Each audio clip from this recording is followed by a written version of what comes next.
Ayan o, mga katoyong o. Panoorin natin si Kuya o.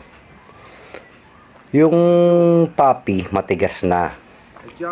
Pero ganyan pala ang pag-revive dun sa mga puppy. Sa mga tuta. Ayan o. Pinalambot nyo. Tapos pinipress niya yung banda sa katawan. Ayan o. Tingnan na pa yung bunganga dyan. Ganyan pala mag-revive.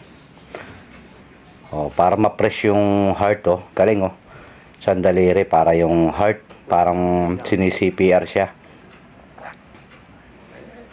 Panoorin yung maigi yan. Napakahusay nitong ni Kuya. Yan oh.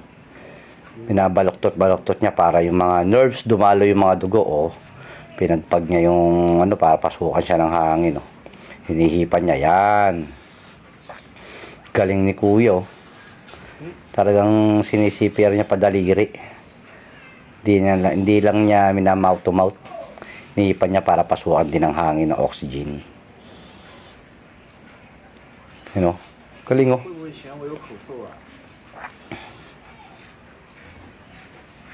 Oh. Pambihira. Ang galing oh. Oh, nilagay niya